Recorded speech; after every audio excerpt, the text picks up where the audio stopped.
Salam sejahtera Malaysia, denyut nadi suara rakyat bergema di channel ini. Selamat pagi tuan-tuan dan puan-puan yang dihormati sekalian. Kita doakan semoga banjir di negeri Kelantan, di negeri-negeri di pantai timur yang sekarang ini sedang melanda dengan teruk. Kita doakan semoga mereka semua dalam keadaan yang baik dan dilindungi oleh Tuhan Yang Esa. Okey. Tuan-tuan dan puan-puan yang dihormati sekalian, ada banyak benda kita mau cakap hari ini. Pertama sekali, saya ingin sisipkan dulu satu video yang cukup kelakar. Cukup kelakar ni, betul-betul cukup kelakar. Saya ingin sisipkan bagi anda. Anda boleh tonton video ini. Saya sisipkan dulu bagaimana fitnah yang gagal, yang cubaan fitnah gagal daripada pemimpin PAS. Ini saya sisipkan. Jangan gelak. Di sini, penaga. Terima kasih Datuk Yang Speaker sebagaimana yang saya sebut tadi, oleh kerana senarai yang saya kemukakan ketika sesi perbahasan, pemimpin ataupun PNX berada di ranking ke-17, senarai pemimpin negara. Memang kalau di Pulau Pinang ni korporat lebih kaya, ini pemimpin negara. So saya tarik balik oleh kerana sumber sebagaimana yang saya sebut tadi, love money itu tidak boleh dijadikan rujukan.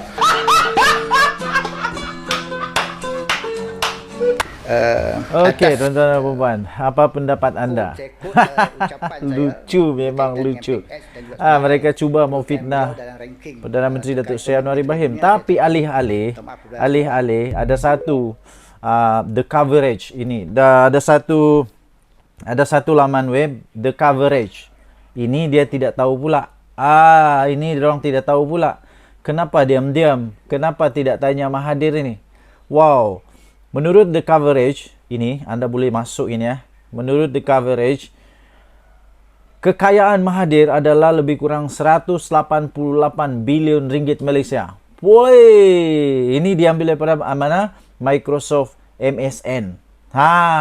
Microsoft MSN kata Mahathir punya kekayaan lebih daripada 100 bilion. Woyo!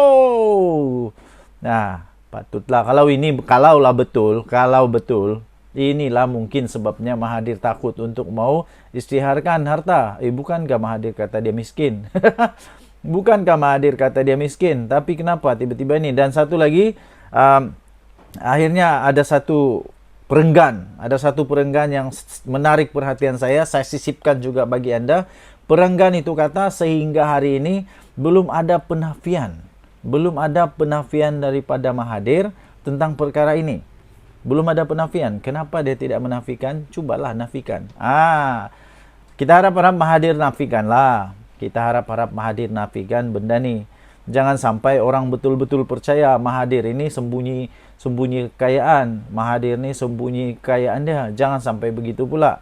Jadi kita harap-harap Atok Tua ni, Atok Tua, bagilah penafian. Cakaplah ini semua adalah fitnah, ini semua tak betul. Cakap MSN, cakaplah Microsoft MSN itu adalah tipu. Cakaplah The Coverage ni ambil benda yang tidak betul. Sebenarnya tujuan saya buat video ini, saya mau tahu saja, betulkah Mahathir ini ada kekayaan 188 bilion ini? 100 bilion lebih lah, betulkah? Dan kita mau supaya Mahathir membuat penafian kalau tidak betul, supaya benda yang tidak betul diperbetulkan. Okey, so tinggalkan komen anda. Denyut nadi suara rakyat bergema di channel ini. Jangan lupa tekan butang subscribe, like dan share. Bye-bye. Salam sejahtera Malaysia, denyut nadi suara rakyat bergema di channel ini. Sekali lagi, kita doakan mereka yang sedang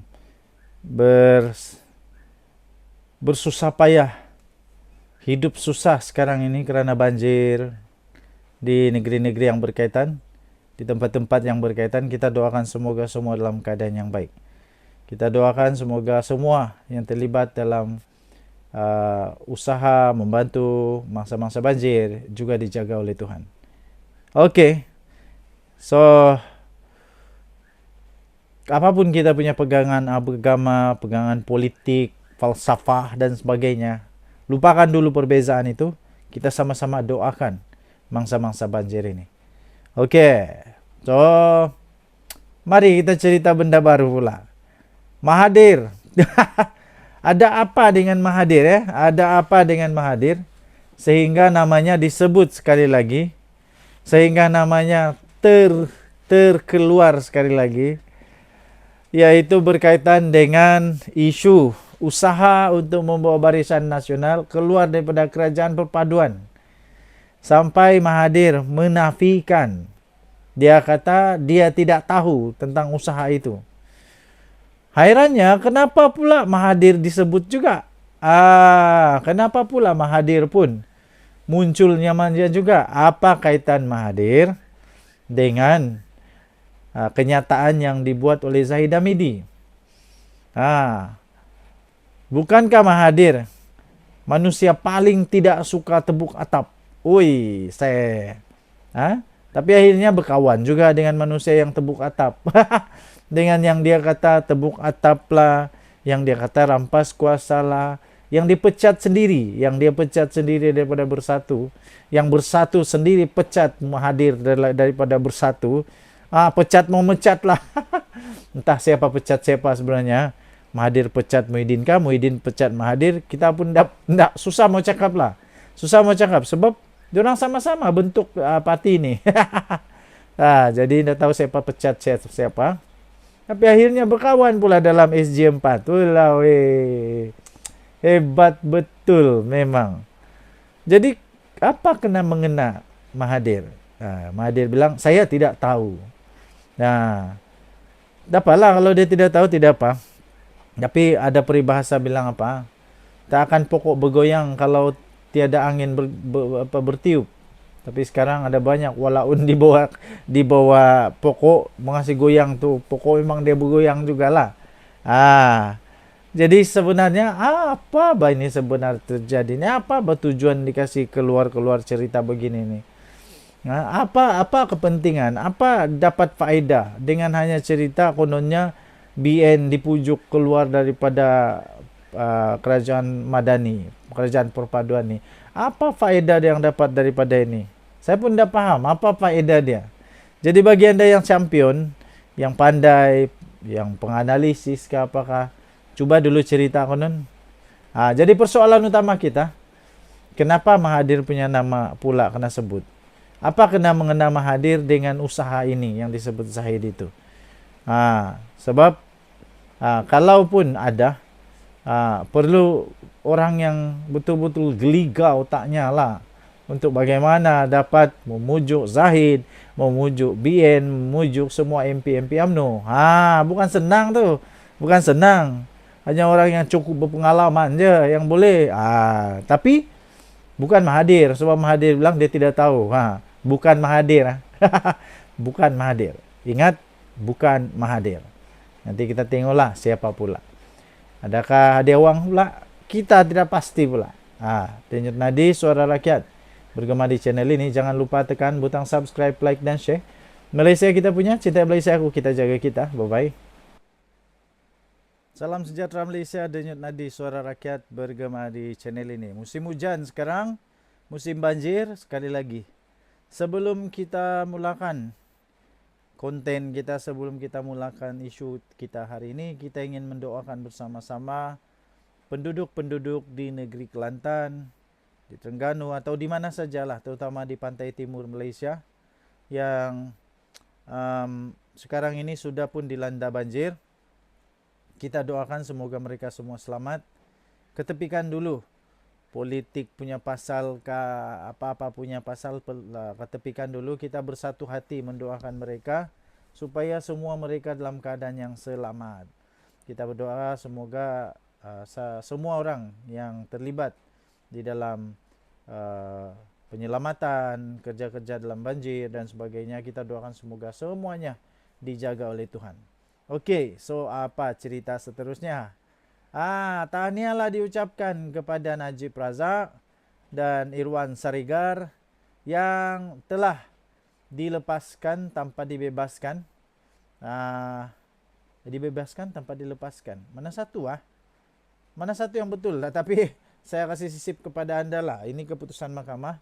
Saya sisipkan. Tahniahlah diucapkan kepada Najib Razak yang nampaknya menang kali ini. Menang. Wih, menang cemerlang.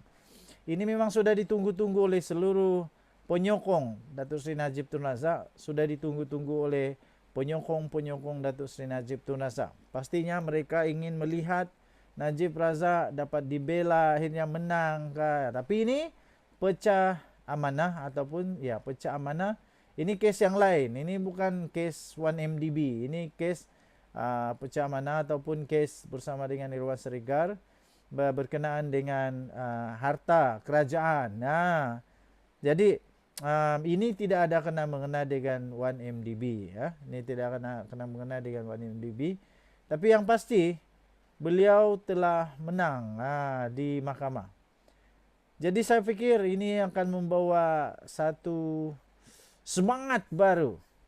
Satu semangat baru kepada UMNO terutamanya. Satu semangat baru untuk siapa? Rosmah Mansur. Rosmah Mansur. Satu semangat baru untuk anak-anak Najib Razak juga untuk terus mendoakan semoga Najib menang pada kes-kes yang lain. Walaupun begitu, mau tidak mau, kita harus terima kenyataan bahawa Datuk Seri Najib Tun Razak memang sudah pun menjadi banduan. Banduan kehormat, begitukah? Banduan yang memang berprofil tinggi di penjara. Beliau sudah jadi banduan. Okey, so kita ucapkan tahniah kepada Najib Razak kerana berjaya untuk mengelakkan daripada menjadi banduan kali dua. Banduan lagi. Kita doakan semoga Najib Razak terus sihat. Kita doakan Najib Razak dalam keadaan yang baik, sihat dan dia dapat menjalani hukuman penjaranya dengan baik. Dan kita doakanlah apa yang berlaku semua pada negara Malaysia ini menjadi satu peringatan, menjadi satu teladan, menjadi satu sempadan kepada pemimpin-pemimpin yang lain supaya tidak melakukan apa juga yang salah di sisi undang-undang negara Malaysia, terutamanya yang melibatkan salah guna kuasa, pecah amanah, rasuah dan sebagainya. Itulah yang menghancurkan negara kita. Dan jadi Suara Rakyat bergema di channel ini, jangan lupa tekan butang subscribe, like dan share. Malaysia kita punya, cintai Malaysia aku, kita jaga kita. Kita jumpa lagi. Bye-bye. Salam sejahtera Malaysia, denyut nadi Suara Rakyat bergema di channel ini. Tuan-tuan dan puan yang dihormati sekalian, apa kabar anda semua? Harap-harapnya semua dalam keadaan yang baik. Sebelum kita mulakan berita panas pada malam ini, kita sama-samalah mensisipkan doa untuk para penduduk di negeri Kelantan, di pantai timur lah, yang sekarang ini nampaknya sudah pun dilanda banjir. Kita berdoa, kita doakan mereka, semoga mereka selamat dan tidak ada kemalangan jiwa, malah harta benda dapat diselamatkan dengan baik.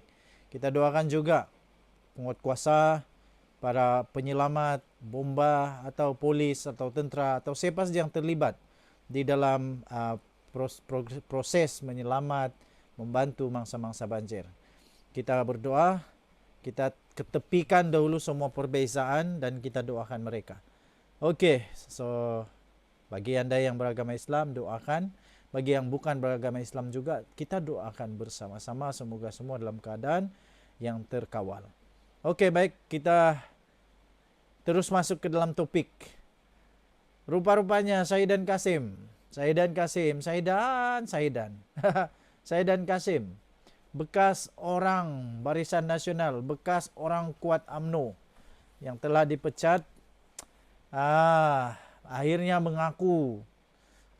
dia mengaku bahawa ya memang betul dia pernah untuk memujuk, untuk membawa Barisan Nasional untuk bergabung semula dengan pihaknya lah. Rupa-rupanya Saidan Kasim masih belum lagi dapat menerima hakikat bahawa dia ini sudah jadi pembangkang. Alamak, rupa-rupanya masih ada hati lagi untuk mau jadi kerajaan. Alamak, sudah terlambat lah. Sudah terlambat. Nampaknya Pai Ulung agaknya. Pai Ulung. Silap Pai. Ingatkan boleh menang. Rupanya kalah. Tapi menang jugalah sebab Perlis memang menang besar. Lepas tu Kedah menang besar. Kelantan, Terengganu menang besar. Langsung tidak ada cabaran di tempat-tempat negeri ini. Tetapi nampaknya saya dan Kasim masih lagi terniang-niang keindahan kenikmatan menjadi kerajaan. Masih lagi termimpi-mimpi masih menjadi menteri, termimpi-mimpi masih lagi berada di pihak kerajaan, masih lagi termimpi-mimpi Datuk Seri Anwar Ibrahim masih sebagai pembangkang. Jadi beginilah. Sudah-sudahlah tu, sudah-sudahlah. Tak payah lagi untuk mau jadi kerajaan kah, pembangkang kah. Sudahlah. Yang sudah-sudahlah. Kalau sudah kalah, kalahlah. Yang sekarang ini ialah tugas para MP untuk memastikan semak dan imbang di negara Malaysia berjalan dengan baik.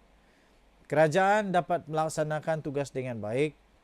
Pembangkang pula dapat juga melaksanakan tugas dengan baik. Saya harap jangan lagi lah. Tidak usah lagi. Tak payah lagi ada pujuk-memujuk untuk tebuk-tebuk atap. Sudah. Kalau mau lagi berlawan, kalau tidak puas hati, tunggu sampai pilihan raya. Tunggu sampai pilihan raya. Bila sudah pilihan raya, berhabislah. Tapi selagi belum pilihan raya, jangan lagi lah. Ikut jalan yang betul. Jangan tebuk atap. Jangan buat apa-apa lagi rampasan kuasa. Kerana yang jadi sengsara ini rakyat. Okey, tinggalkan komen anda. Denyut nadi suara rakyat bergema di channel ini. Jangan lupa tekan butang subscribe, like dan share. Bye-bye.